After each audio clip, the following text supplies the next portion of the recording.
Hi friends, good morning. Welcome back to our YouTube channel. ನಾನು Monisha, crown director. Friends, ಇವತ್ತು ಒಂದು ತುಂಬಾ important ಟಾಪಿಕನ್ನು ತೊಗೊಬಂದಿದ್ದೀನಿ. ಏನಪ್ಪ ಅದು ಅಂದರೆ ಹೆಲ್ತ್ ಎಲ್ರಿಗೂ ಇಂಪಾರ್ಟೆಂಟ್ ಅಲ್ವಾ? ಯಾರಿಗೆ ಇಂಪಾರ್ಟೆಂಟ್ ಇಲ್ಲ ಹೇಳಿ?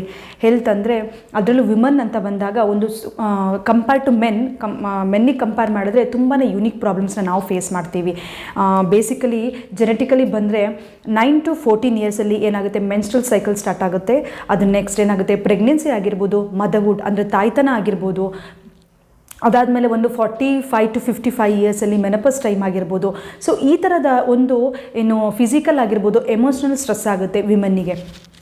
ಅದ್ರ ಜೊತೆಗೆ ಈಗಿನ ಒಂದು ಏನು ಲೈಫ್ ಸ್ಟೈಲ್ ಆಗಿರ್ಬೋದು, ಸ್ಟ್ರೆಸ್ ಆಗಿರ್ಬೋದು, ಒಂದು ಬ್ಯುಸಿ ಶೆಡ್ಯೂಲ್ ಆಗಿರ್ಬೋದು, ಅದ್ರ ಜೊತೆಗೆ ಫ್ಯಾಮಿಲಿನ ಕೂಡ ಮೇಂಟೈನ್ ಮಾಡಬೇಕು, ಮಕ್ಕಳನ್ನ ಕೂಡ ನೋಡ್ಕೋಬೇಕು, ವರ್ಕ್ ಪ್ರೆಷರ್. ಸೊ ಇದೆಲ್ಲ ಒಂದು ಕಡೆ ವಿಮನಿಗೆ ಫಿಸಿಕಲಿ ಜೊತೆಗೆ ಮೆಂಟಲಿ ಕೂಡ ಎಲ್ಲೋ ಒಂದು ಕಡೆ ಸ್ಟ್ರೆಸ್ ತುಂಬಾ ಜಾಸ್ತಿ ಆಗ್ತಾ ಇದೆ. ಇದ್ರ ಜೊತೆಗೆ ಕಾಮನ್ ಹೆಲ್ತ್ ಇಶ್ಯೂಸ್ ಬಂದು thyroid, anaemic, PCOD, PCOS problems, cardiovascular disease ಅಂದರೆ ಹಾರ್ಟ್ಗೆ, ಹೃದಯಕ್ಕೆ ಸಂಬಂಧಪಟ್ಟಿರೋ ಕಾಯಿಲೆಗಳಾಗಿರ್ಬೋದು, breast cancer, urinary tract infection ಆಗಿರ್ಬೋದು, ಆಸ್ಟಿಯೋಪೊರೋಸಿಸ್ ಆಗಿರ್ಬೋದು, ಅಂದರೆ ಜಾಯಿಂಟ್ಸ್ ರಿಲೇಟೆಡ್ ಪ್ರಾಬ್ಲಮ್ಸ್ ಆಗಿರ್ಬೋದು, ಅಂದರೆ ಸಂಧಿವಾತ ಆ ಥರದ್ದು ಕರಿತೀವಲ್ಲ.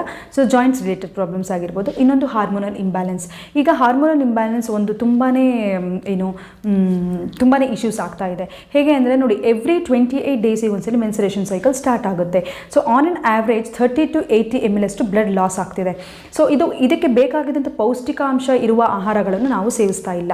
ಎಲ್ಲೋ ನಮ್ಮ ಬ್ಯುಸಿ ಲೈಫ್ ಸ್ಟ್ರೆಸ್ಫುಲ್ ಲೈಫಲ್ಲಿ ಎಲ್ಲೋ ಒಂದು ಕಡೆ ಪ್ಯಾಕ್ಡ್ ಐಟಮ್ಸ್ ಆಗಿರ್ಬೋದು, ಇನ್ಸ್ಟ್ಯಾಂಟ್ ಫುಡ್ ಆಗಿರ್ಬೋದು, ಸೊ ಈ ಪ್ರಿಸರ್ವೇಟಿವ್ಸ್ ರಿಚ್ ಇರೋಂಥ ಫುಡ್ಗಳನ್ನು ನಾವು ಸೇವನೆ ಮಾಡೋದ್ರಿಂದ ನಮ್ಮ ಹಾರ್ಮೋನ್ ಇಂಬ್ಯಾಲೆನ್ಸ್ ಎಲ್ಲೋ ಒಂದು ಕಡೆ ಹಾರ್ಮೋನಲ್ ಇಂಬ್ಯಾಲೆನ್ಸ್ ಆಗಿದೆ ಅಲ್ವಾ?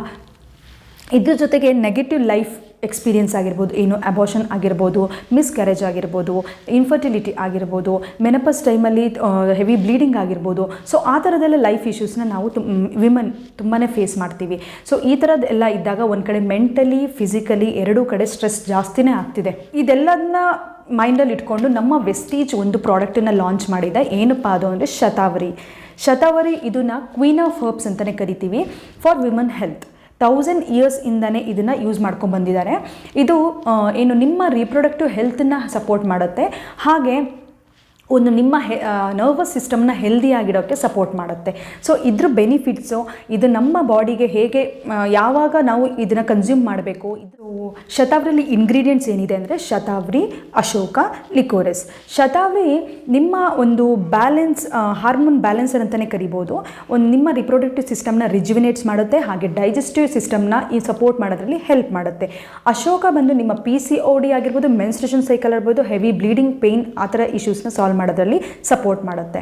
ನೆಕ್ಸ್ಟ್ ಲಿಕೋರಿಸ್ ಬಂದು PCOS ಪ್ರಾಬ್ಲಮ್ಸ್ ಅಂತ ಪ್ರಾಬ್ಲಮ್ಸ್ನ ಸಾಲ್ವ್ ಮಾಡೋದ್ರಲ್ಲಿ ಸಪೋರ್ಟ್ ಮಾಡುತ್ತೆ. ಅವ್ರು ಏನಕ್ಕೆ ಯೂಸ್ ಮಾಡ್ಬೋದು ಅಂದರೆ ಮೂಡ್ ಸ್ವಿಂಗ್ಸ್ ಪ್ರಾಬ್ಲಮ್ ಇದ್ದವರು, ಡಿಪ್ರೆಷನ್, ಸ್ಲೀಪಿಂಗ್ ಪ್ರಾಬ್ಲಮ್ ಇದ್ದವರು, ಮೆನ್ಸ್ಟ್ರೇಷನ್ ಸೈಕಲ್ ಪ್ರಾಬ್ಲಮ್ ಇದ್ದವರು, ಇನ್ಫರ್ಟಿಲಿಟಿ ಪ್ರಾಬ್ಲಮ್, ಹಾಗೆ ಬ್ರೆಸ್ಟ್ ಮಿಲ್ಕ್, ಲ್ಯಾಕ್ಟೇಷನ್ ಪ್ರಾಬ್ಲಮ್ ಇದ್ದವರು ಇದನ್ನು ಸೇವನೆ ಮಾಡೋದ್ರಿಂದ ಬ್ರೆಸ್ಟ್ ಮಿಲ್ಕ್ ಚೆನ್ನಾಗಿ ಪ್ರೊಡ್ಯೂಸ್ ಆಗುತ್ತೆ. ಹಾಗೆ ಇನ್ಫರ್ಟಿಲಿಟಿ ಪ್ರಾಬ್ಲಮ್, ಹಾರ್ಮೋನ್ ಇಂಬ್ಯಾಲೆನ್ಸ್ ಇದ್ದವರು, ಸೊ ಆಲ್ಮೋಸ್ಟ್ ಎಲ್ಲ ಲೇಡೀಸು ಇದನ್ನು ಯೂಸ್ ಮಾಡ್ಬೋದು. ಹೇಗೆ ಯೂಸ್ ಮಾಡೋದು ಅನ್ನೋದ್ರ ಬಗ್ಗೆ ನಾನು ಈಗ ಹೇಳ್ತೀನಿ, ಬನ್ನಿ. ದಿನಕ್ಕೆ 3 ಕ್ಯಾಪ್ಸೂಲ್, ಅಂದರೆ ಊಟ ಆದಮೇಲೆ ಬೆಳಗ್ಗೆ, ಮಧ್ಯಾಹ್ನ, ರಾತ್ರಿ 3 ಹೊತ್ತು, ಅಂದರೆ ಒಂದು ದಿನಕ್ಕೆ 3 ಕ್ಯಾಪ್ಸೂಲ್ನ ಸೇವನೆ ಮಾಡಬೇಕು. ನಾವು ವಿಮನ್ ಮಾತ್ರ ಅಲ್ಲ, ಮೆನ್ ಕೂಡ ಇದನ್ನು ಸೇವನೆ ಮಾಡ್ಬೋದು. ಸೊ ಇದು ಹೇಗೆ ಯೂಸ್ ಮಾಡೋದು ಅಂತ ಕೂಡ ನಾನು ಹೇಳಿದ್ದೀನಿ. ಏನಾದರೂ ಈ ಥರ ಇಶ್ಯೂಸ್ ಇದ್ದಾಗ ನೀವು ಶತಾವರಿ ಯೂಸ್ ಮಾಡಿ ನಿಮ್ಮ ಹಾರ್ಮೋನ್ ಬ್ಯಾಲೆನ್ಸ್ ಮಾಡೋದ್ರಲ್ಲಿ ನಮ್ಮ ಶತಾವರಿ ತುಂಬಾ ಹೆಲ್ಪ್ ಮಾಡುತ್ತೆ. ಇವತ್ತಿನ ಟಾಪಿಕ್. ನೆಕ್ಸ್ಟ್ ಟಾಪಿಕಲ್ಲಿ ಮತ್ತೆ ಮೀಟ್ ಮಾಡೋಣ. ಅಲ್ಲಿವರೆಗೂ ನನ್ನ ಚಾನಲ್ನ ಸಬ್ಸ್ಕ್ರೈಬ್ ಮಾಡಿ, ಬೆಲ್ ಐಕಾನ್ ಮೇಲೆ ಕ್ಲಿಕ್ ಮಾಡಿ, ಲೈಕ್ ಮಾಡಿ, ಶೇರ್ ಮಾಡಿ, ಕಮೆಂಟ್ ಮಾಡಿ.